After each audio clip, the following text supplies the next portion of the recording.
அது பால் ஊட்டுறது போது என்ன நம்ம கவனிக்க வேண்டியதுன்னா, முழுமையாக பால் ஊட்டுற தாய்க்கு நம்ம என்ன பண்ணணும் அப்படின்னா, முழுமையான ஒரு உணவு கொடுக்கணும், சீரான உணவு கொடுக்கணும், சத்தான உணவு கொடுக்கணும்.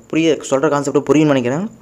வயிறு ஃபுல்லாகவும் கொடுக்கணும், சீரான டைம், அதாவது டயட்டிங் பிளான், அதாவது சீரான டைம்னா அளவு, ஓகேங்களா, குவான்டிட்டி, அதுதான். முழுமையாக கொடுக்கணும், அளவாக கொடுக்கணும். அளவுனா எப்படின்னா, இப்போ 1 கிலோ இது கொடுக்குறீங்கன்னா 1 கிலோ இது கொடுக்கணும், 1 கிலோ இது கொடுக்கணும். அது அந்த ரேஷியோ சொல்கிறேன். முழுமையானதாக கொடுக்கணும், சீரானதாக கொடுக்கணும், சத்தானதாக கொடுக்கணும், ஓகேங்களா. இதுதான் கான்செப்ட். இப்போ நான் எப்படின்னு சொல்கிறேன் பாருங்கள்.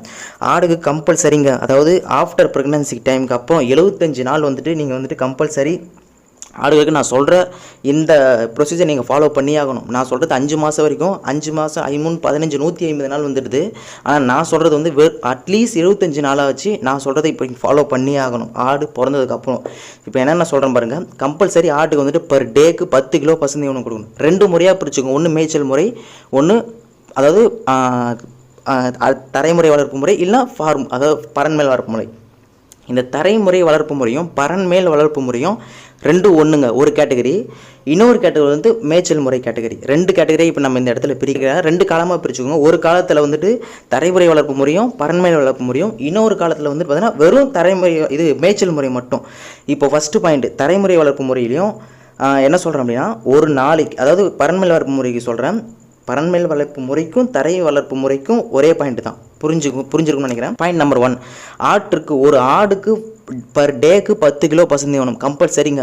பர் டேக்கு 10 கிலோ அப்படின்னா, இங்கே நீங்கள் நோட் பண்ணிக்கணும் பின்குறிப்பு என்ன அப்படின்னா, பர் டேக்கு 10 கிலோ அப்படின்னா, இப்போ நீங்கள் ஒரு ஆட்டுகளுக்கு வந்து பார்த்தீங்கன்னா 3 வேளைக்கு தீவனம் போடுறவங்களும் இருக்காங்க, அதே சமயம் 4 வேளைக்கு தீவனம் போடுறவங்களும் இருக்காங்க, அதே சமயம் 5 வேளைக்கு தீவனம் போடுறவங்களும் இருக்காங்க, கரெக்டாக. ஆனால் நான் என்ன சொல்கிறேன்னா, ஒரு நாளைக்கு 10 கிலோ ஆவரேஜாக டிவைடட் பை எத்தனை வேலைக்கோ அத்தனை போட்டுங்க. இப்போ நீங்கள் 10 கிலோ எடுத்து 4 வேலையை பிரித்து போட்டாலும் உங்களுடைய கன்வீனியன்ட் தான். 10 கிலோ எடுத்து 3 வேலையை போட்டாலும் என்னென்னா, இப்போ 3 வேலையை போட்டோம்னா 3.5 கிலோ 3.25 கிலோ அந்த மாதிரி வரும்.